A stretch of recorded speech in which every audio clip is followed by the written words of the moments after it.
From CGTN headquarters in Beijing, this is The Hub with Wang Guan. Hello and welcome to Co-Building a Digital South for Inclusive Growth, a special roundtable presented by CGTN and the Global Development Promotion Center of the China International Development Cooperation Agency. I'm Wang Guan in Beijing. The year 2025 BRICS Summit in Rio de Janeiro, Brazil has reshaped the tech cooperation landscape with its groundbreaking focus on AI governance and digital sovereignty for the Global South. Building on this momentum, Chinese Premier Li Qiang announced at the summit that China will pioneer the Digital South brand under the Global Development Initiative, a commitment to enhance capacity building across developing nations. With the expanded BRICS Plus framework representing a large chunk of the world's population, member nations face both significant challenges and unique opportunities in advancing AI development.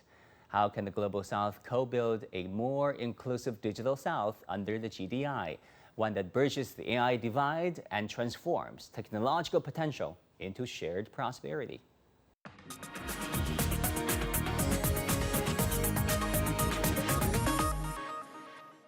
Now, to delve deeper into these questions and beyond, I'm honored and pleased to be joined by a group of panelists, both in the studio and online. Here with us in the Beijing studio are His Excellency Mr. James Kimoyo, Rwandan Ambassador to China.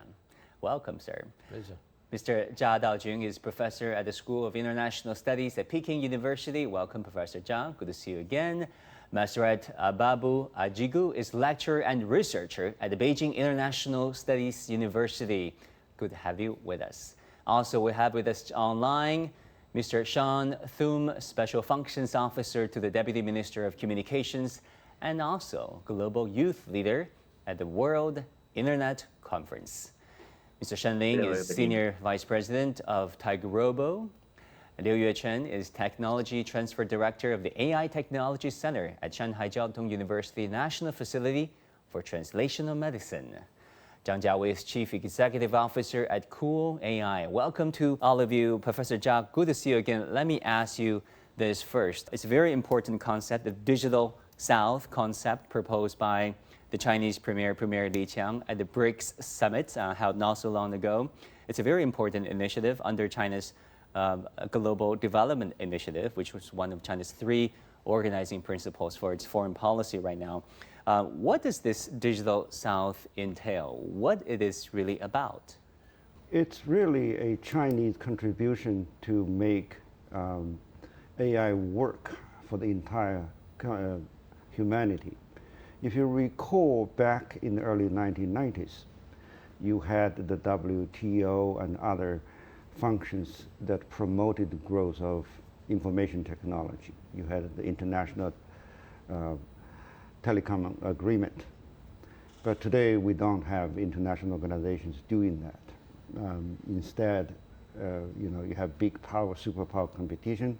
So what China is offering under the let's say Digital South as a concept, as an organization, it was first tabled at the BRICS in Brazil, and then it also followed up just a few days ago in Shanghai with the offer to create a World AI organization. These are concrete steps that would emphasize, in my understanding, 3 core principles. One is the equality between the North and South, which continue to have gaps, but this Digital South is to invite all willing partners to the same platform.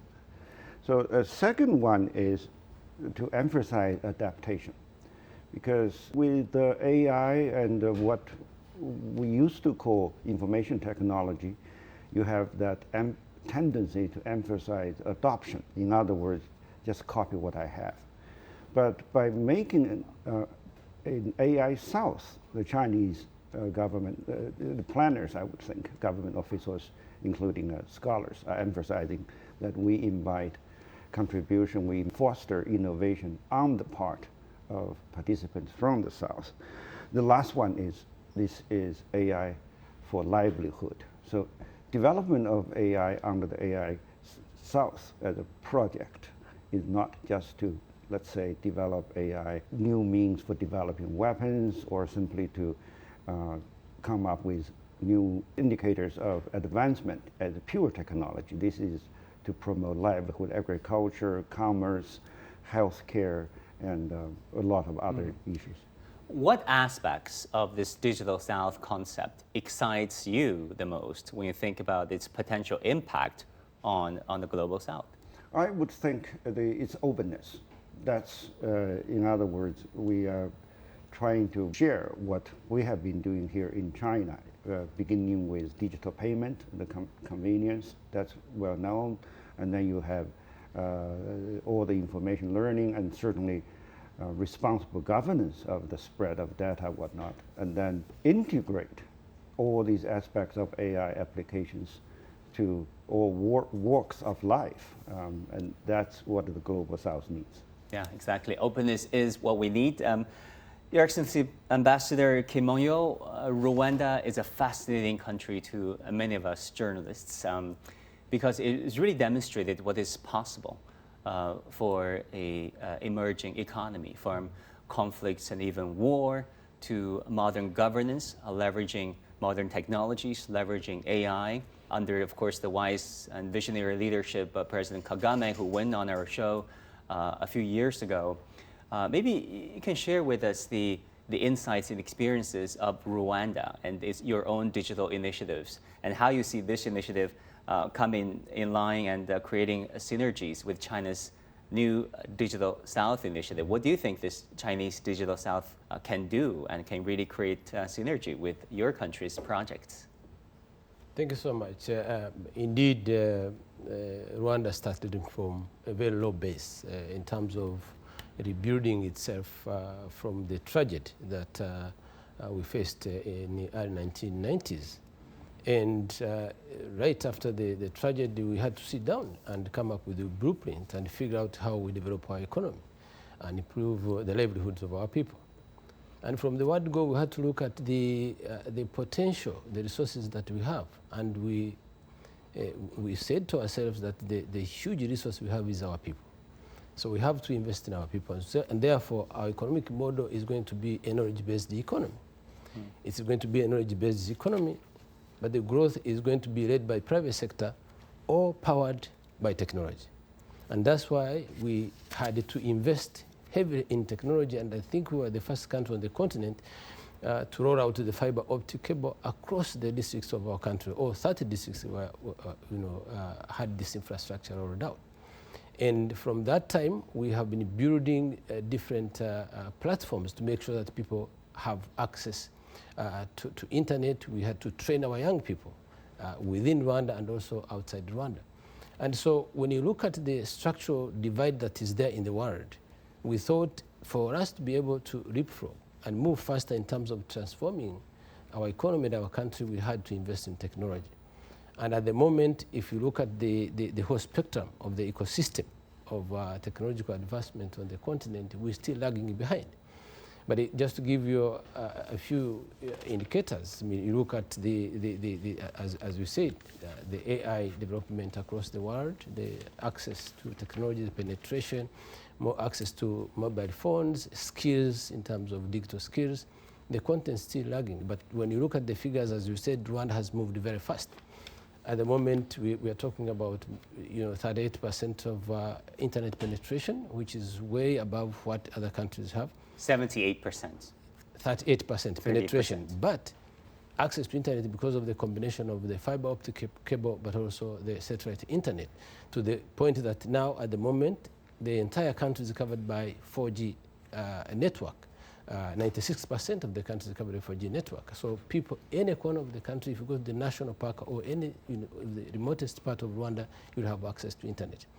And we have been able to make sure that people have access to the tools, because we have access but also need the tools. And the mobile penetration now in Rwanda has gone up to 85%.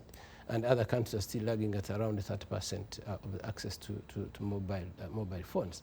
Skills, very, very important. And when you look at this initiative, the Digital South initiative by China, is followed by a lot of investments on the African continent. You look at the infrastructure, China has been contributing to building infrastructure on the African continent, providing energy infrastructure, because if you want to build these technological tools, you have to have adequate energy, because at the moment you look at the continent, the access to electricity is now, the consumption of electricity on the African continent is between 4 to 6% globally. And Rwanda has moved to the point where now we have access. We are striving to achieve universal access, and now we are now at around 74% of access to electricity. So if you have access to electricity, access to internet, and you have skills that are instilled in our young people, then you are able to move at the pace that you are seeing in Rwanda today. Of course, this is coupled with the other things in terms of governance, making sure that we deliver effective services using technology through IREMBO agents, which is the government institution that delivers service online. And for people to be able to access these services, they have to have mobile phones, they have to have internet to be able to receive services. And implementation is very critical to make sure that all the programs that the country has designed have to be implemented. Of course, in addition to that, we have seen a lot of investments from private sector investing in our economy, which has made us to be a highly competitive economy on the continent. Yeah, hopefully this initiative will translate into policies and will be in synergy with national policies sooner rather than later. Master, let me turn to you. Ethiopia sits in a very important location of the world. It connects the Arabic world, the MENA world, and the Pan-African world. Ethiopia is also a very progressive country. You have this Pan-African Artificial Intelligence Conference held not so long ago, a Digital Ethiopia 2025 agenda. Talk to us about your perspective when it comes to this digital South proposed by the Chinese leadership. Related to this, what's the digital development related to AI, that will, what types of, roles we expect, from BRICS to make equitable AI development at international level. The first one is they should establishing, South-South AI knowledge exchanging or knowledge transfer that will help to make a joint research between Ethiopian University with the Chinese University that will help to carry out something new that will be shared for those who need, for the researchers, for the public to make a conference, for making AI knowledge exchange. The other is, the BRICS, they should launch with Africa for AI infrastructure funds, They should providing a fund on that. That will help to making a co-investment in AI area that will help to make a collaboration and partnership with the global South nations and China in order to promoting this. The other is they should make a collaboration related to developing an ethical, inclusive, and a multilingual AI dataset and standards. This AI dataset and standards that will help us to govern how can we use AI and how can we usable, on international level. So we should have some standards and ethical way that should be an inclusive. The other is, the BRICS, they should make localize those initiatives, or how can they change or the local challenges, the local difficulty to us an innovation driver, because the global South, they face different challenges, different difficulties. So those difficulties, they must be changed into an innovative idea that will help to make a partnership and to help to a win-win approach, for that means that will help to grow an inclusive to the global South, because there is structural inequality in AI development in the global South and in the global North. So in order to correct such types of structural inequality, the global Souths, they should their best to make an equitable AI development for Africa and for the global South nations. Let me turn to our guest in Malaysia. Sean, Malaysia's My Digital strategy aims to achieve some 80% digital literacy rate by the year 2025, which is this year. At the BRICS Summit, countries also highlighted the importance of youth-driven digital governance. So as a policy officer, as the policymaker and as a WIC Global Youth Leader, how do you see youths from around the world, especially the Global South, leveraging platforms such as the WIC in designing and imagining a more inclusive future AI governance framework? So as a policy officer and also WIC Global Youth Leader, I believe young people from the Global South must be seen not just as passive beneficiaries of AI governance frameworks, but as active co-designers. We need a seat at the table, especially when decisions being made today will actually shape the future of data, ethics, and equity in our regions. How can youth-driven digital literacy co-creation that you've mentioned, the co-creation models rather, be scaled, copied and escalated through this Digital South initiative to ensure broader impact? Yeah, so to answer your question, through the Digital South initiative, we can actually scale proven approaches, so such as peer-led digital literacy programs, community-driven AI dialogues, and also youth-centered public-private tech labs. But to truly transform outcomes, we must go further by framing digital literacy not just as a skill set, but as a fundamental right. Because when the youth of today are empowered to own the narrative, AI governance will become inherently a more inclusive, more ethical, and more grounded in the realities of our communities. You're talking about the proliferation of AI technologies, making it affordable, accessible, equitable, and universally accepted. Technology transfer is very important. Now, Yuechen, let me ask you about this because you are the Technology Transfer Director at the AI Technology Center. You're a first-hand observer of cutting-edge AI applications in translational medicine. That is a very promising area of AI application. Absolutely. In translational medicine, we are seeing the tremendous promise from the technologies like generative AI, especially in speeding up the drug discovery, designing personalized treatments, and making medical imaging more affordable and accessible. But as you rightly mentioned, the risk of exclusion due to the tech divide is real, particularly in Global South, like barriers like limited computing power, data silos, scale gaps, and high costs continue to limit access to these innovations. So in this context, I believe the GDI, especially the Digital South, offers a path forward through several key areas. I think first is from one-way transfer to co-creation and local adaptation. Traditionally, technical transfer has followed a top-down, one-size-fits-all model.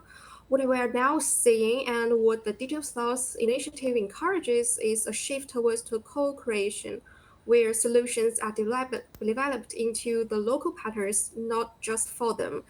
And I think second is the localization and optimization. And we are also placing the greater emphasis on making the AI work in real-world conditions. That includes building lightweight models that can function offline or with limited computational power, and ensuring that interfaces, workflows, and language settings are tailored to the capacity of the local health workers and the patients. Take, for example, foundation models trained on local language and medical data. It is not just translation, but it is about cultural and operational alignment.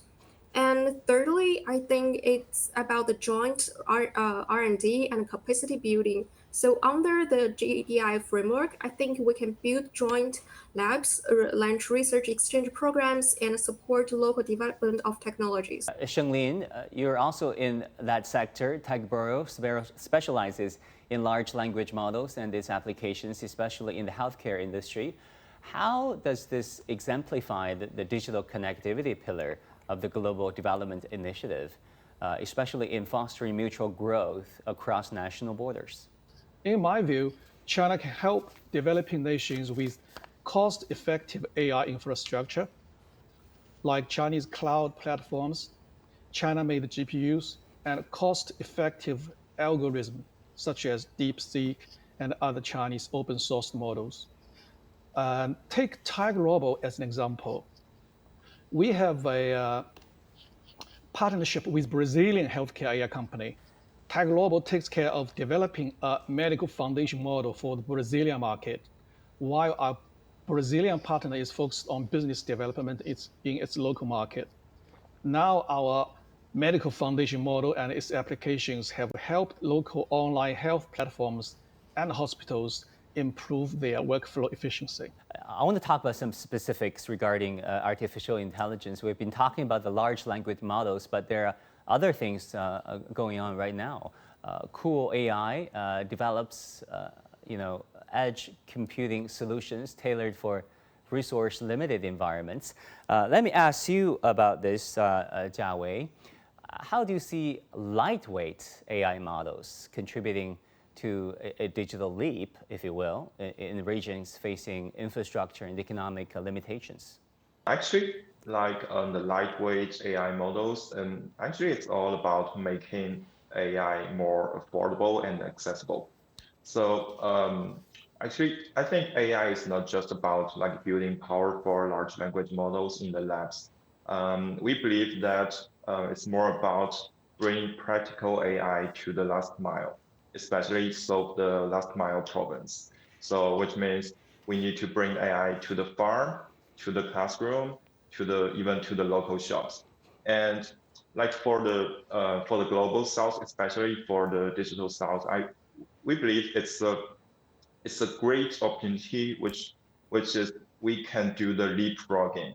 Like for example, in Kenya, we are collaborating with some NGO groups using very lightweight AI, for example, an AI assistant on WhatsApp to assist they call it Mama Bogus, which means like the street vendors who selling like the groceries or vegetables. So AI can help them with the sales forecasting using just the local language, like voice to voice. So we believe that there's a lot of very detailed, very small scenarios. They don't require that very heavy AI model. They are just very lightweight. It's important to spread the benefits of AI, to democratize AI benefits is the main slogan declared by Rio de Janeiro BRICS Summit. Professor Zhao, let me ask you about this. Democratize AI benefits, it sounds beautiful. What can be the mechanism, the steps in place to ensure that that becomes a reality instead of making it a game for the rich? And how do you expect the Digital South initiative of China to factor into all this? Well, to democratize AI benefits is not just nice sounding slogan. If you may have heard, I'm sure you have, the scientists who developed AI or the entrepreneurs talking about being on the right side of history. How does an AI company that does invest and in AI advancement be on the right side of history? And that is to make your models open source. And China has been doing that. And now to democratize AI benefits, number one is, I think, open source AI. That closely related to that, the second step is to train local language models. A lot of times, when we talk about data is oil, and that data is coded either in English and here in China, partly because of the large population and the customer base is Chinese. But what we desperately need, earlier the cool AI was talking about voice AI application, is to train local language models. And related to the third element of this is that when you democratize AI benefits, when you do a digital south, you don't aim for large companies or big brand names. You don't monetize this. We closely connected with the other 7 areas of the Global Development Initiative comes out. We want to foster partnerships between Chinese and Global South companies to come up with any solution that's fit for purpose. That purpose is the betterment of local livelihood.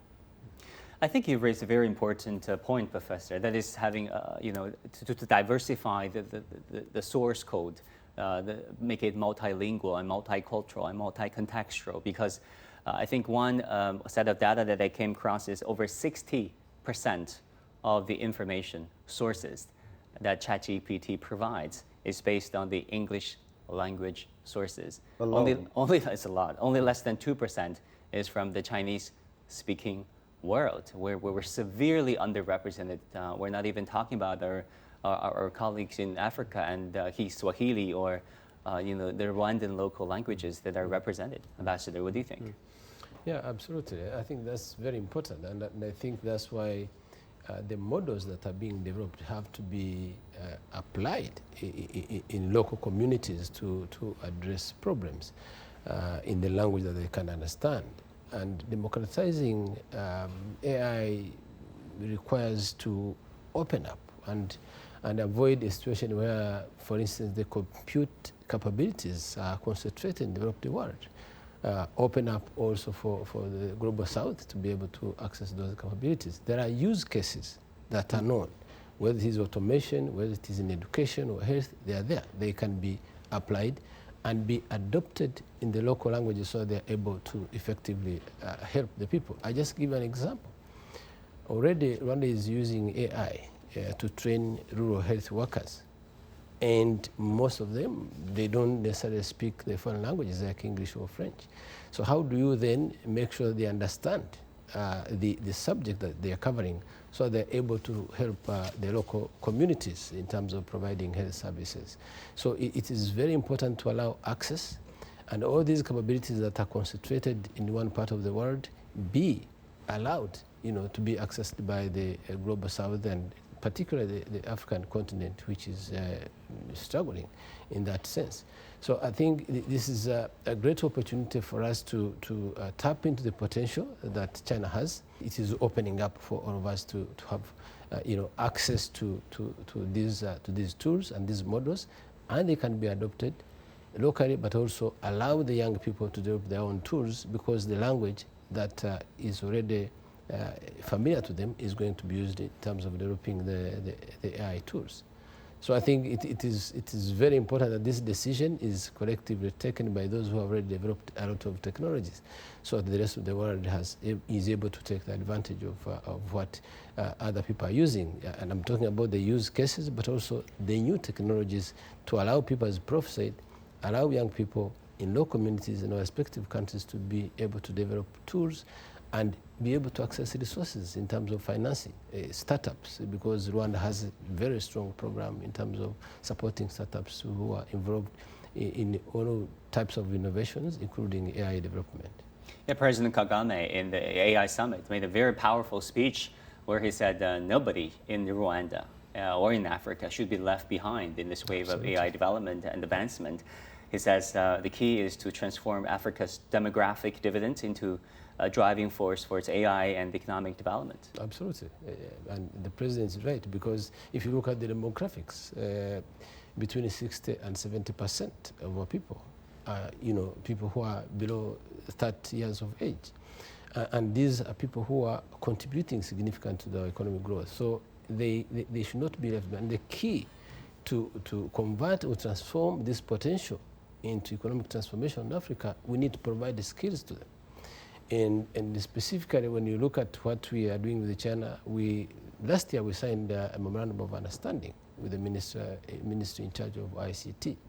And the major areas, about 7 areas that the MOU covers. One of them is digital infrastructure rollout and development. The second is artificial intelligence, which is very important, and the skills development and cybersecurity and so on.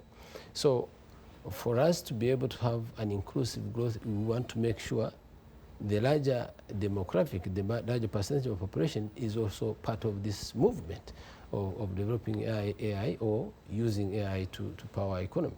If you look at Rwanda, and particularly with China, we are already working with China to support a lot of initiatives that Rwanda has. In terms of training, we have now a program called 1 Million Coders. We want to make sure that we have young people who are involved in the coding so that they are moving faster to catch up with the rest of the world. We have built Rwanda Coding Academy. This is an academy that is training, young children below 13 years of age, so that when they grow up, they have basic skills in coding and the software development. And we have to make sure that people have the skills to apply these tools. We have what we call digital ambassadors, who go across villages to train people to the basic applications so that they're able to access services that are provided by the government, and prepare those who are in the academic ecosystem to prepare themselves to adopt these tools that are being developed elsewhere, and also develop their own, given their own peculiar circumstances. So it is very, very important, as the President said, that as we think of adopting and developing artificial intelligence, we need to focus on our young people. Talking about multi-language and multi-contextual models, there's a very new and upcoming phenomenon, engineered in none other than your country, Masret, Ethiopia. Ethiopia's National AI Agency is currently working on delivering this Amharic large language model to reduce reliance on Western sources. Tell us about that, and also within that context, the cooperation potential between China and Ethiopia. Okay, thank you. Now, currently, the Ethiopian AI institutes, they are launching or developing the Amharic large language models in order to reducing their reliance on the Western systems. This development is a critical step for my country, to get a linguistic sovereignty and to get a digital independence. In order to achieving these two main points, the Ethiopian government, they should make a synergy or collaboration partnership with China in order to achieve what they said, because we need a linguistic sovereignty, we need a digital independence. Personally, what I recommend is that the Ethiopian universities, they should make partnership or collaboration with Chinese university to make a joint research in AI development or in AI tools that will help to achieve our initiatives related to the LL model or the Amharic large language models. They should promote knowledge transfer program. China, they have a knowledge transfer program. Really, I am one of the witnesses. I did my PhD here in China at University of International Business and Economics. So definitely China, they contribute, they transfer knowledge to the global south. So I appreciate what the Chinese government, they do, because they are thinking an inclusive growth to the global south. They're providing a scholarship by PhD or postdoc, other platforms also, and they are providing technical assistance in different areas. Jiawei, let me ask you, in May, President Xi Jinping visited an AI incubator in Shanghai, and you were actually there when he said, and I quote, "AI is a nascent industry, and it is also an industry that belongs to the young people." As a young entrepreneur and contributor to AI standards yourself, how do you see multilateral platforms and initiatives like the Digital South, like the GDI, advance inclusive standard setting and mobilizing multilateral resources to foster shared AI development? President Xi's AI for use is actually a call to action. Especially it's the responsibility of our generation to embrace more cooperation instead of competition, actually. So we can also see that more and more people, they are appearing for example, like setting up like World AI Cooperation Organizations, which potentially maybe set in Shanghai.